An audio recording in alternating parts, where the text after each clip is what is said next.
Hello everyone, welcome to Chirag SQL server DB tutorial. ये video में हम लोग पढ़ेंगे SQL सर्वर डेटाबेस का फुल बैकअप को हम लोग कैसे रिस्टोर करेंगे। तो data restore is the process of copying backup data from secondary storage and restoring it to its original location और a new location. Means that data restore एक process है जिसमें डेटा को कॉपी करते हैं, हम डेटाबेस बैकअप को copy करते हैं from secondary storage to and restore करते हैं ओरिजिनल लोकेशन में और न्यू लोकेशन में एज पर योर रिक्वायरमेंट, आपका जहाँ जरूरत है। A restore is the perform to return data that. तो रिस्टोर जो होगा उसमें जो परफॉर्म होगा वो आपको रिटर्न करेगा डेटा जो आपका खो गया है, चोरी हो गया है या तो डैमेज हो गया है इन ओरिजिनल कंडीशन। जब का आपके पास बैकअप फुल बैकअप है उस समय तक का बैकअप क्या करेगा, आपको पूरा डेटा उस समय तक का डेटा को आपको अवेलेबल कराएगा। तो आप डेटा को नियर लोकेशन में डाल सकते हैं, ऑल लोकेशन में डाल सकते हैं, ओरिजिनल लोकेशन में डाल सकते हैं एज पर योर रिक्वायरमेंट। तो इसको हम लोग क्या करते हैं, दो तरीका से हम लोग फुल बैकअप को रिस्टोर करते हैं। पहला है SQL server management studio graphical user interface के थ्रू कर सकते हैं। Second using T-SQL script. तो हमें SQL सर्वर मैनेजमेंट स्टूडियो चाहिए, तो SQL सर्वर मैनेजमेंट स्टूडियो मैंने ओपन किया। आप कनेक्ट कर सकते हैं यहाँ से भी और क्लिक करके यहाँ से भी। यहाँ पर क्लिक कीजिएगा, ऑब्जेक्ट एक्सप्लोरर कनेक्शन आएगा। डेटाबेस सर्वर टाइप आपका डेटाबेस इंजन, सर्वर नेम आपका लोकल होस्ट, आपका system name as per your dot या जो आपका आईपी होगा, जो डेटाबेस सर्वर का आईपी होगा वो आईपी डाल के आप कनेक्ट कर सकते हैं। Authentication, two types of authentication होता है, हम एसक्यूएल सर्वर ऑथेंटिकेशन में जा रहे हैं, दोनों से कर सकते हैं। देन यूजर आपके पास जो होगा, जैसे मेरे पास एस से का से हम कर रहे हैं तो ऐसे हम लोग यूज कर सकते हैं। देन पासवर्ड, पासवर्ड आपके पास ऐसे का होना चाहिए, विदाउट लॉगिन आप नहीं कर सकते हैं। देन यहाँ पर आते हैं लिस्ट ऑफ द डेटाबेसेस। आपके पास रिस्टोर प्रोसीजर में क्या बोलता है, आपके पास फुल बैकअप को आप रिस्टोर करें, मीन्स दैट आपके पास फुल बैकअप ऑलरेडी है। तो हमारे पास चिराग डॉट इन का फुल बैकअप है, हम लोग देखते हैं टेबल्स है कि नहीं इसमें। रिफ्रेश करके कोई टेबल्स नहीं है, तो हम लोग इसको रिस्टोर करते हैं। Right click on your database name, go to the task, right click कीजिए डेटाबेस पे, टास्क पे जाइए। देन यहाँ ऑप्शन है रिस्टोर, देन यहाँ ऑप्शन है डेटाबेस। तो रिस्टोर डेटाबेस पे जैसे ही क्लिक करते हैं हमारे पास एक विंडो ओपन होगा। इस विंडो में जनरल फाइल्स एंड ऑप्शन आता है लेफ्ट साइड में, तो हम लोग जनरल में क्लिक करते हैं। देन यहाँ पर डेटाबेस हमारे चिराग इसको नहीं सिलेक्ट करते हैं क्योंकि हमारे पास बैकअप है, तो बैकअप डिवाइस से लेते हैं। तो डिवाइस में यहाँ ट्रिपल डॉट में क्लिक कीजिएगा तो पॉपअप आएगा, सेलेक्ट बैकअप डिवाइस। तो ऐड करते हैं, फाइल से ही रहने दीजिएगा बैकअप मीडिया। देन यहाँ चिराग जो बैकअप है उसको सिलेक्ट करते हैं, then okay.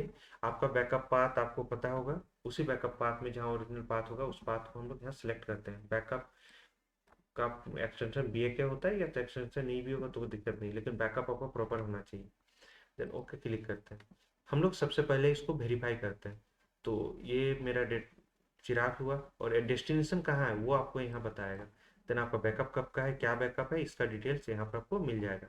Verify backup media आपको बोलेगा कि हाँ आपका ये बैकअप रिस्टोरेबल है कि नहीं, ये बताएगा। तो क्लिक कीजिए, तो बैकअप मीडिया वेरीफाइड सक्सेसफुली, मतलब ये रिस्टोर हो सकता है। अगर रिस्टोर पॉसिबल नहीं है तो उसका एरर यहाँ पर आपको दिखेगा, आप क्लिक करोगे तो आपको पता चल जाएगा। देन आते हैं फाइल्स में। तो डेटाबेस का original file MDF LDF file कहाँ पर लोकेट होगा, लॉग फाइल एंड और डेटाबेस लॉजिकल फाइल। तो उसका पाथ यहाँ पर हम लोग का पता चल दिखाया हुआ रहता है। अगर आप चेंज करना चाहते हैं तो चेंज कर सकते हैं। रिस्टोर एज, यहाँ पर ट्रिपल डॉट से आप चेंज कर सकते हैं उसका लोकेशन। देन आते हैं ऑप्शंस। ऑप्शंस में हम लोग हमेशा ओवरराइड करते हैं, अगर डेटाबेस ऑलरेडी एग्जिस्ट है, नहीं एग्जिस्ट है देन नॉट अ प्रॉब्लम। अगर एग्जिस्ट कर रहा है तो ओवरराइड करना पड़ता है क्योंकि प्रीवियस डेटा रहेगा तो वो एरर थ्रो करेगा। देन हम एक टेल लॉग बैकअप ले लेते हैं, उसका पाथ यहाँ आपको दिखेगा। देन हम क्लिक जनरल में चलते हैं, ओके पे क्लिक करते हैं। यहाँ पर ओके बटन है, इसलिए हम थोड़ा बड़ा किए हुए हैं तो दिखाई नहीं दे रहा है।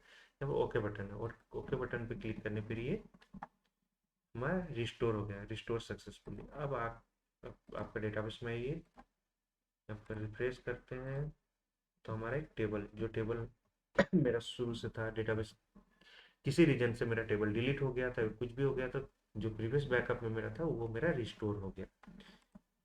हम लोग चेक कर लेते हैं उस पर डेटा है कि नहीं। तो हमारे पास डेटा भी है। ये टेस्टिंग पर्पस बना हुआ है, इसलिए सिंगल लाइन डेटा है, कोई दिक्कत नहीं। तो इस तरह से हम लोग डेटाबेस को रिस्टोर करते हैं। Second, T SQL script. तो टी सिक्वल स्क्रिप्ट से हम लोग डेटाबेस को रिस्टोर कर सकते हैं। उसके लिए स्क्रिप्ट यहाँ पर लिखा हुआ है, हम समझा दे रहे हैं। न्यू क्वेरी में चलते हैं। न्यू क्वेरी में क्लिक कीजिए, एक विंडो ओपन होगा, उस विंडो में उसको इस रखते हैं। यूज मास्टर अल्टर डेटाबेस चिराग, उसको हम लोग सिंगल यूजर मोड में लेके चलते हैं और रोल बैक इमीडिएट करेंगे अगर वो फेल होता है तो। उसके बाद जो लॉग बैकअप वहाँ पर जो चेक किए थे लॉग बैकअप के लिए, उसके लिए ये कोड होता है। लॉग बैकअप लेते हैं, चिराग लॉग डेटाबेस बैकअप ले लिए, एक्सपोर्ट लॉग बैकअप इसका नाम दिए, और इसका एक पाथ डिफाइन किया जहाँ पर आपको लोकेट है। पाथ ओरिजिनल होना चाहिए, ये पाथ ओपन होना चाहिए, अवेलेबल होना चाहिए कि आप ओपन कर पाओ। देन सेकेंड ही restore database Chirag from disk. तो रिस्टोर डेटाबेस चिराग फ्रॉम, ये पाथ में जहाँ पर बैकअप है, मेरा ओरिजिनल बैकअप जो सेलेक्ट किए थे वो हम यहाँ पर हम लोग पाथ से सेलेक्ट करते हैं। एंड विथ रिप्लेस, जो हम चेक कर रहे थे विथ रिप्लेस, अगर आपका डेटाबेस न्यू है तो रिप्लेस, अगर नहीं लगाओगे तो भी चलेगा, लेकिन अगर डेटाबेस ऑलरेडी एग्जिस्ट है देन रिप्लेस लगाना पड़ेगा। देन हम इसको रन करते हैं।